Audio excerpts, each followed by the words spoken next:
Welcome back to day 331 of our Bible in a Year reading plan. Today we will be reading Galatians chapters 3 through 6. So let's dive into the Word of God. O foolish Galatians, who has cast an evil spell on you? For the meaning of Jesus Christ's death was made as clear to you as if you had seen a picture of his death on the cross. Let me ask you this one question. Did you receive the Holy Spirit by obeying the law of Moses? Of course not. You received the Spirit because you believed the message you heard about Christ. How foolish can you be? After starting your new lives in the Spirit, why are you now trying to become perfect by your own human effort? Have you experienced so much for nothing? Surely it was not in vain, was it? I ask you again, does God give you the Holy Spirit and work miracles among you because you obey the law? Of course not. It is because you believe the message you heard about Christ.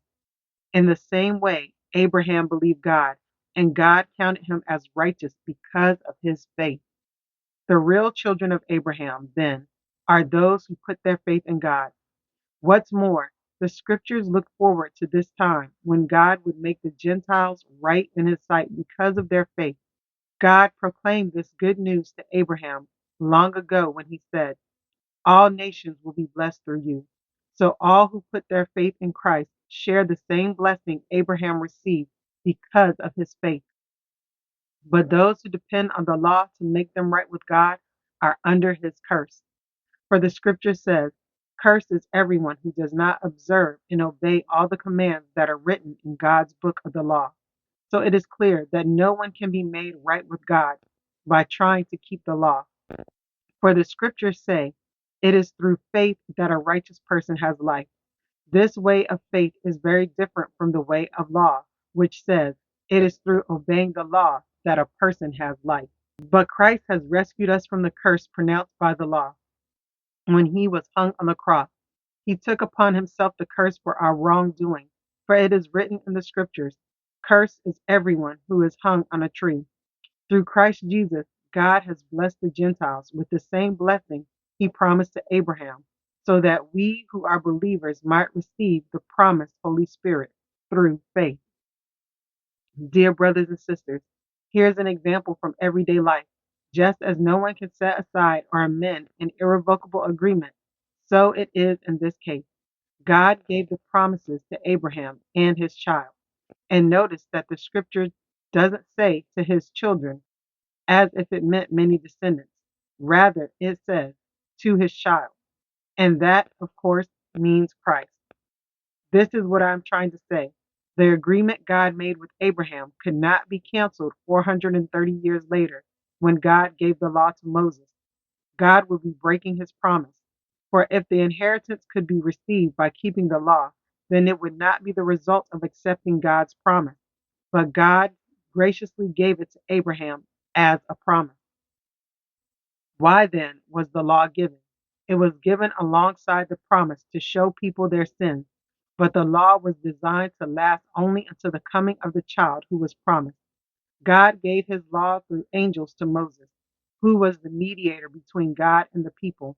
Now, a mediator is helpful if more than one party must reach an agreement, but God, who is one, did not use a mediator when he gave his promise to Abraham. Is there a conflict then between God's law and God's promises? Absolutely not. If the law could give us new life, we could be made right with God by obeying it. But the scriptures declare that we are all prisoners of sin. So we receive God's promise of freedom only by believing in Jesus Christ. Before the way of faith in Christ was available to us, we were placed under guard by the law. We were kept in protective custody, so to speak, until the way of faith was revealed. Let me put it another way. The law was our guardian until Christ came. It protected us until we could be made right with God through faith.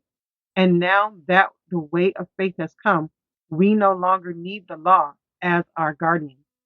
For you are all children of God through faith in Christ Jesus. And all who have been united with Christ in baptism have put on Christ, like putting on new clothes. There is no longer Jew or Gentile, slave or free, male and female, for you are all one in Christ Jesus. And now that you belong to Christ, You are the true children of Abraham. You are his heirs, and God's promise to Abraham belongs to you. Amen. That is the end of Galatians chapter 3. And we see Paul continuing to talk to the church in Galatians and, telling them, like, you guys are being foolish. Like, you learned the way and the truth of salvation through Christ's crucifixion. So, but now you guys are trying to keep this law because these people are trying to get you to keep the Jewish law, which is something that they don't have to do any longer. But all right, let's go on to chapter 4. Think of it this way. If a father dies and leaves an inheritance for his young children, those children are not much better off than slaves until they grow up, even though they actually own everything their father had. They have to obey their guardians until they reach whatever age their father set. And that's the way it was with us before Christ came. We were like children. We were slaves to the basic spiritual principles of this world. But when the right time came, God sent his son, born of a woman, subject to the law. God sent him to buy freedom for us who were slaves to the law, so that he could adopt us as his very own children. And because we are his children, God has sent the spirit of his son into our hearts, prompting us to call out, Abba, Father. Now you are no longer a slave, but God's own child. And since you are his child, God has made you his heir. Before you Gentiles knew God, you were slaves to so-called gods that did not even exist.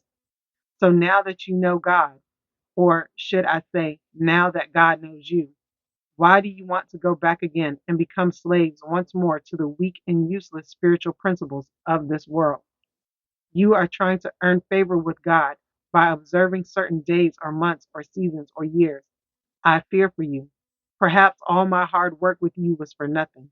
Dear brothers and sisters, I plead with you to live as I do in freedom from these things, for I have become like you Gentiles, free from those laws. You did not mistreat me when I first preached to you. Surely you remember that I was sick when I first brought you the good news. But even though my condition tempted you to reject me, you did not despise me or turn me away. No, you took me in and cared for me as though I were an angel from God or even Christ Jesus himself. Where is that joyful and grateful spirit you felt then? I am sure you would have taken out your own eyes and given them to me if it had been possible. Have I now become your enemy because I am telling you the truth? Those false teachers are so eager to win your favor, but their intentions are not good. They are trying to shut you off from me so that you will pay attention only to them. If someone is eager to do good things for you, that's all right, but let them do it all the time, not just when I'm with you. Oh, my dear children, I feel as if I'm going through labor pains for you again, and they will continue until Christ is fully developed in your lives. I wish I were with you right now so I could change my tone, but at this distance, I don't know how else to help you. Tell me, you who want to live under the law, do you know what the law actually says? The scriptures say that Abraham had two sons, one from his slave wife and one from his freeborn wife. The son of the slave wife was born in a human attempt to bring about the fulfillment of God's promise, but the son of the freeborn wife was born as God's own fulfillment of his promise. These two women serve as an illustration of God's two covenants. The first woman, Hagar, represents Mount Sinai, where people received the law that enslaved them. And now Jerusalem is just like Mount Sinai in Arabia, because she and her children live in slavery to the law. But the other woman, Sarah, represents the heavenly Jerusalem. She is the free woman. She is our mother. As Isaiah said, rejoice, O childless woman, you who have never given birth. Break into a joyful shout, you who have never been in labor. For the desolate woman now has more children than the woman who lives with her husband. And you, dear brothers and sisters, are children of the promise, just like Isaac. But you are now being persecuted by those who want to keep the law, just as Ishmael, the child born by human effort, persecuted Isaac, the child born by the power of the Spirit. But what do the scriptures say about that? Get rid of the slave and her son, for the son of the slave woman will not share the inheritance with the free woman's son. So, dear brothers and sisters, We are not children of the slave woman. We are children of the free woman. Amen. That is the end of Galatians chapter 4.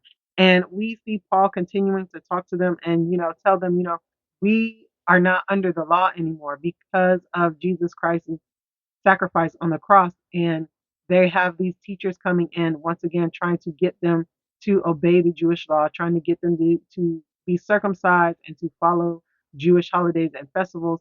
And Paul is telling them, look, y'all don't have to obey that. Y'all don't have to do these things. You are not under the law. And so, therefore, live in freedom. Don't let these people convince you to go back into bondage when God has made you free. But all right, let's go on to chapter 5. So Christ has truly set us free. Now make sure that you stay free and don't get tied up again in slavery to the law.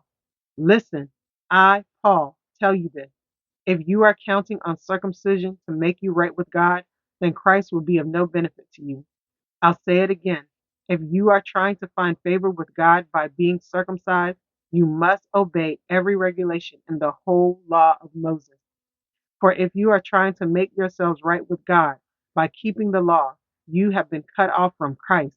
You have fallen away from God's grace.